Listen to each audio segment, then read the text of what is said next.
अक्टूबर को होने वाली रालोद की जनसभा को लेकर की हुई बागपत में प्रेस वार्ता।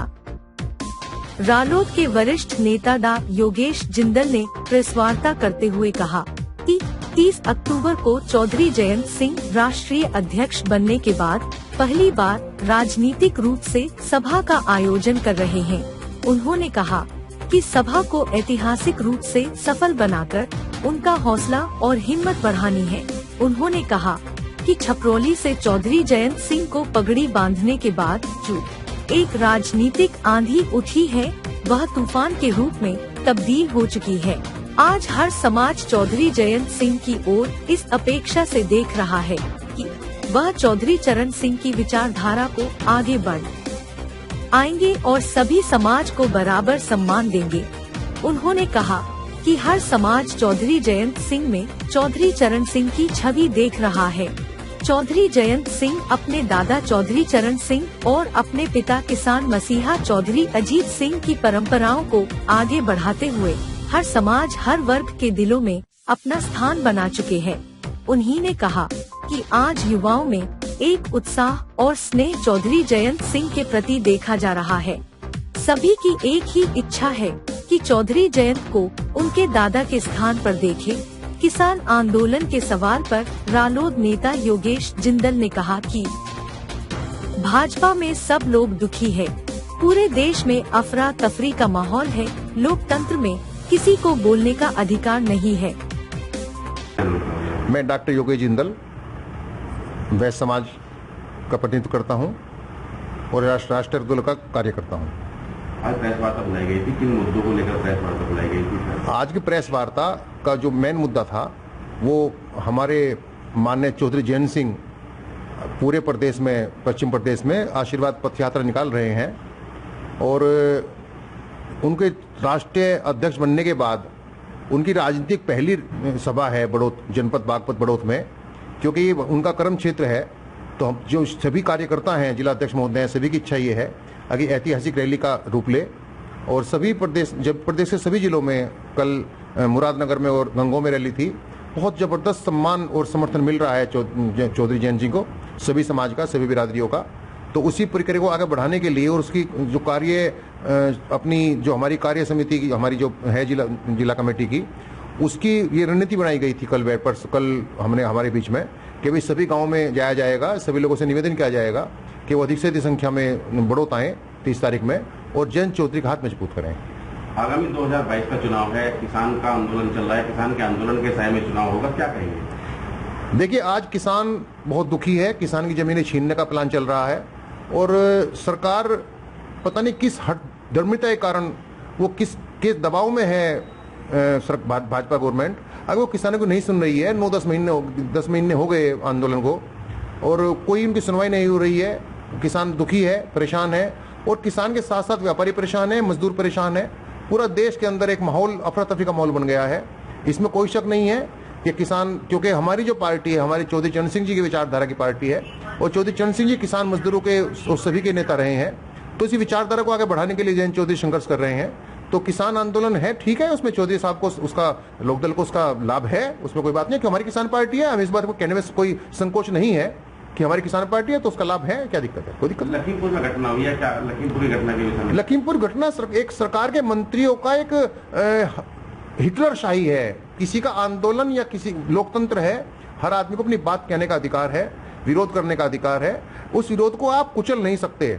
गाड़ियों से जिस तरह कुचला गया है केवल इस बात के लिए कि उन्होंने काले झंडे दिखाए मंत्री जी को, और मंत्री जी ने 8 दिन पहले कहा है लखीमपुर की सभा में कि मैं अपनी पाया गया तो 2 मिनट के अंदर ठीक कर दूंगा और किसी को भागने का मौका नहीं मिलेगा। और वो दिखाया उन्होंने, भागने का मौका नहीं मिला, गाड़ी से कुचल दिया गया। क्या लोकतंत्र आज हमारा लोकतंत्र क्या इस दिशा में है? क्या गांधी जी ने या हमारे नेताओं ने अपने शहीदी देकर देश को आजाद कराया था, लोकतंत्र की परिकल्पना की थी? क्या इस दिन के लिए की थी? क्या अगर हम बोलेंगे, अगर हम सरकार के खिलाफ बोलेंगे, अपनी बात रखेंगे, जायज बात मांग रखेंगे तो हमें कुचल दिया जाएगा, गोली मार दी जाएंगी, गाड़ी से कुचल दिया जाएगा। जयंत जी की जो आशीर्वाद यात्रा है उससे क्या बागपत की जनता को क्या संदेश देना चाहोगे? संदेश एकता का संदेश है, सबको भाईचारा बढ़ाने का संदेश है। सभी बिरादरियां जुड़े, चौधरी चरण सिंह जी के साथ सभी बिरादरी जुड़ी हुई थी और उनकी एकता और भाईचारे के कारण ही चौधरी साहब मुख्यमंत्री, गृह मंत्री, वित्त में पहुंचे हैं। आज पूरे प्रदेश के अंदर एक माहौल पश्चिम प्रदेश में बन चुका है कि जयंत चौधरी एक नई युवा नेता है, नई सोच है और सभी बिरादरियों को साथ लेकर चल रहे हैं। सबको सम्मान देना काम कर रहे हैं। समय का तो सबको टिकट देने का काम भी करेंगे और सभी को जोड़ने के लिए जयंत चौधरी संघर्ष कर रहे हैं। दूसरी ओर तो बीजेपी कह रही है हमारी जो है तीनों विधानसभा में जो है दोबारा जो है हमारा ही बहुमत होगा। उनको पता लग जाएगा। उन्होंने तो बंगाल में कहा था कि हम 250 प्लस आ रहे हैं, उनको देखने को सीट नहीं मिली। उनको पता लग जाएगा जब समय आने दो।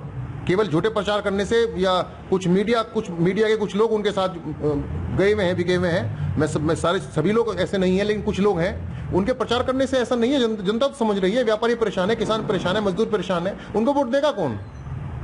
कहीं कुछ नहीं है। तीनों सीट क्या, पश्चिम प्रदेश के अंदर 80% सीट लोकदल के हिस्से में आएंगी, बाकी सपा के हिस्से में आएंगी।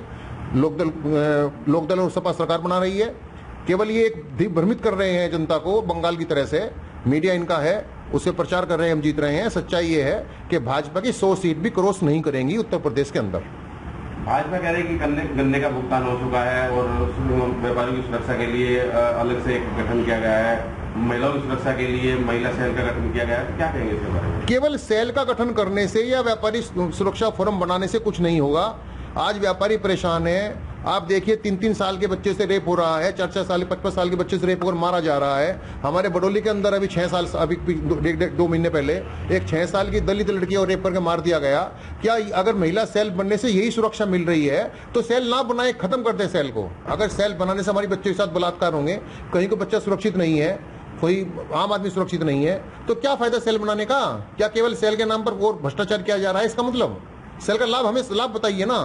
रेप घटे हैं, मर्डर घटे हैं, महिलाओं पर अत्याचार घटे हैं, क्या घटा है सेल बनाने से? अगर गठबंधन की सरकार बनती है तो बागपत की जनता के लिए क्या होगा? देखिए, बागपत की जनता के लिए चौधरी साहब इस बात के लिए दृढ़ संकल्प है कि विकास कराया जाएगा। और बागपत का विकास जो इस बार होगा, आप ये देखिए कि दिल्ली के चारों तरफ आप हरियाणा, पंजाब, हरियाणा या यूपी, नोएडा, गाजियाबाद है या आपके फरीदाबाद या जितनी भी साइट्स हैं, केवल बागपत क्षेत्र ऐसा बचा है कि जहां विकास नहीं हुआ। उसके कुछ कारण रहे, पिछले दिनों में कुछ कारण रहे। इस बार जयंत चौधरी इस बात के लिए दृढ़ संकल्प है कि बागपत का जो विकास होगा और नोएडा की तर्ज पर विकास होगा। तीनों विधायक हमारे आ रहे हैं, अच्छी वोटों से जीत कर आएंगे और उसको विकास के लाइन पे लाया जाएगा बागपत को नोएडा की तर्ज पर। चैनल के माध्यम से क्या संदेश देना चाहेंगे? भाईचारे का संदेश हम देना चाहते हैं। हम ये चाहते हैं कि जयंत चौधरी नए नेता हैं और सभी बिरादरी को जोड़ने का कार्य कर रहे हैं। अब हमारा भी ये कर्तव्य है कि हम अधिष्ठान के हाथ मजबूत करें। उनको एक जो चरण सिंह की विचारधारा को आगे बढ़ा रहे हैं जयंत चौधरी, तो हमारा ये सबसे निवेदन है कि उनके हाथ मजबूत करें और एक नया नेता उभर कर आया हमारे बीच में। आज केवल पश्चिम यूपी नहीं है। आप ये देखना, मेरी बात को मैं समाचार के आपके चैनल के माध्यम से कहना चाहता हूं कि हरियाणा, पंजाब और राजस्थान के अंदर जिस तरह जयंत चौधरी को पसंद किया जा रहा है, 2022 के बाद आने वाला चुनाव होगा 24 में, उसमें